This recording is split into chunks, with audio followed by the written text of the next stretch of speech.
Now, a new report has found systemic challenges related to gender, age, geography and education in South Africa's small, medium and micro enterprise sector. The World Wide Worx report commissioned by the Shoprite Group has revealed that 51.2% of SMMEs are male-owned, while women, who are more likely to own smaller businesses, face greater barriers when trying to scale. It's also noted that gender-based challenges such as limited access to funding and networks continue to hinder the growth of female-led enterprises. Arthur Goldstuck of World Wide Worx speaks to us now. Thank you so much for your time, Arthur. The report is solutions-based. Now, do tell us about the recommendations that have been made in tackling inequalities around gender, age, geography, and the like.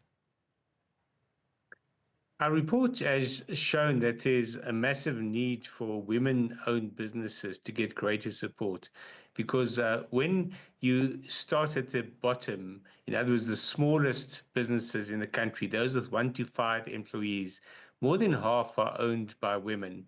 But as the businesses become larger, you find fewer and fewer women owning or running these businesses, till you get to the medium-sized enterprise, 51 to 200, where only 12% or 12.5% of women are owners or in control of these organizations.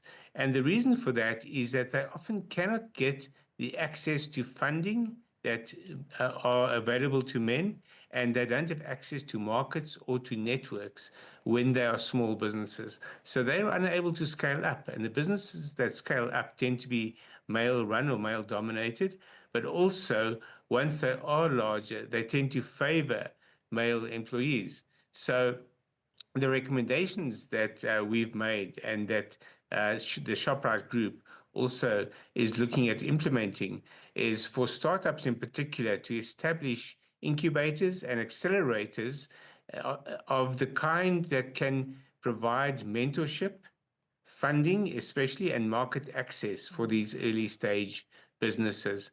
And you could argue that it doesn't matter what stage the business is at.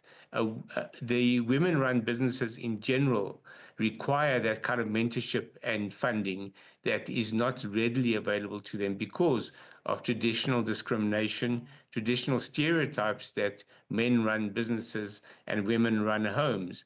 But we see in our survey that those businesses that are run by women are marginally more competitive than those run by men. So there's no reason to discriminate against women, and there's every reason to provide them with these resources. When we look at the slightly larger businesses, the mid-sized enterprises, you can also see a need to provide support because they're not universally competitive. They're more likely to be highly competitive than small businesses, but they still need things like workforce development, technology, innovation, and the like.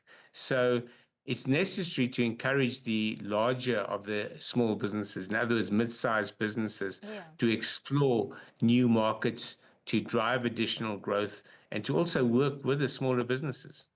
It's quite interesting that what you've described, Arthur, is something historic in South Africa. And as we sit in current day of 2025, one would expect that we would have slightly, moved a needle even further when it comes to gender parity and transformation in that regard. Would you say that maybe deliberate legislation would force and push this in an opposite direction so that we do reach some sort of equilibrium? We have legislation, but it tends to treat women as almost a side effect of diversity, of empowerment. And there needs to be a more active and aggressive approach to supporting women-run businesses. There needs to be a reduction of red tape, for example. And when you're in survival mode, as many startups are, you don't have time to jump through all the hoops that are required by government regulation, local authorities, and the like. So by reducing that, you also promote the ability of women-run businesses to scale up and to thrive.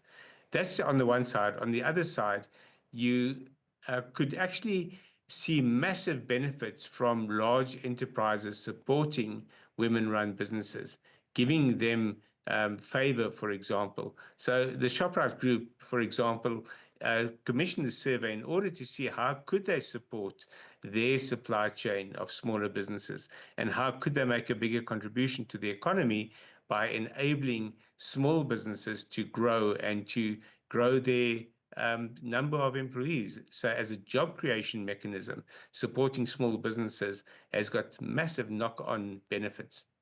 It's a fascinating read, I must say, and thank you so much for talking to us about that report compiled by World Wide Worx, commissioned by the Shoprite Group, showing the inequalities in the entrepreneurial space in South Africa.